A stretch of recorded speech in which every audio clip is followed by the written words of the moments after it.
Hello बच्चों, मैं doctor Sunita Nandal कक्षा 11th के लिए काव्य भाग में अक महादेवी द्वारा रचित कविता है हे मेरे जूही के फूल जैसे ईश्वर।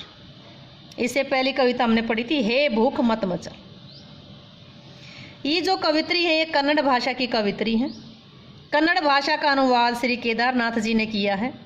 केदारनाथ द्वारा इस कविता का अनुवाद किया गया है। कविता है हे मेरी जूही के फूल जैसे ईश्वर। आओ इसकी व्याख्या लेकर आए, व्याख्या पढ़ते हैं। हे मेरे जूही के फूल जैसे ईश्वर, मंगवाओ मुझसे भीख। क्या कहती है कि हे जूही के फूल जैसे ईश्वर, तुलना की गई उपमा अलंकार है। हे जूही के फूल जैसे ईश्वर, तो मुझसे भीख मंगवाओ और कुछ ऐसा करो कि भूल जाऊं अपना घर पूरी तरह।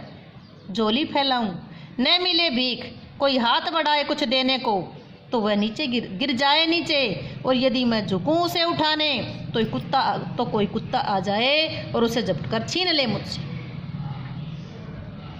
इसमें कवित्री अपने आप को प्रभु के चरणों में अर्पित करने की भावना को व्यक्त करती है कि मैं पूरी तरह से भगवान के चरणों में अपने आप को अर्पित करती। कवित्री कहती है कि हे जूही के फूल जैसे कोमल और पवित्र ईश्वर। ईश्वर की तुलना किससे की गई है? जूही का फूल पवित्र माना गया है, कोमल माना गया है। हे मेरे जूही के फूल जैसे कोमल और पवित्र ईश्वर, मेरा सब कुछ छीन लो, मेरा सब कुछ छीन लो और ऐसा कुछ करो कि मुझे भीख मांगनी पड़े। हे भगवान, ऐसा कुछ करो, मेरा सब कुछ छीन लो और मुझे भीख मांगनी पड़े, ऐसा कुछ करो। भूल जाऊं अपना घर पूरी तरह, मेरे साथ ऐसा कुछ हो कि मैं अपने घर परिवार को पूरी तरह भूल जाऊं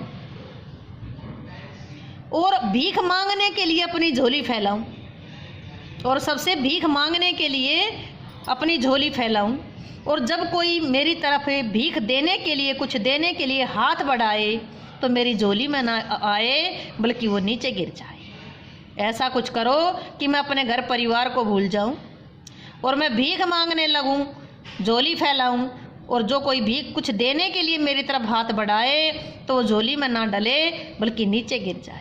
और उस नीचे गिरी हुई चीज़ को जब मैं उठाने के लिए झुकूं, उस नीचे गिरी हुई चीज़ को जब मैं उठाने के लिए झुकूं तो कुत्ता आ जाए, तो कोई कुत्ता आ जाए और झपट कर कुत्ता मुझसे छीन करके उस चीज़ को ले जाए।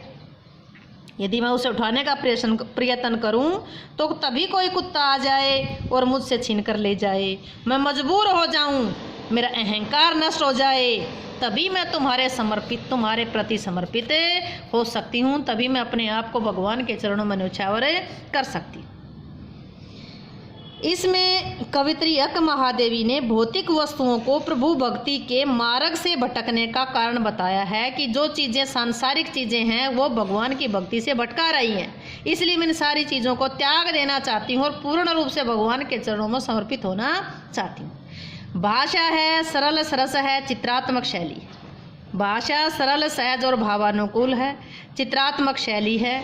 यहाँ पर अहंकार जो है अपना घर यहाँ अहंकार का प्रतीक है, घमंड का प्रतीक के रूप में प्रयुक्त हुआ है। भाषा सरल सहज भावानुकूल है, शैली चित्रात्मक है, छंद मुक्त है।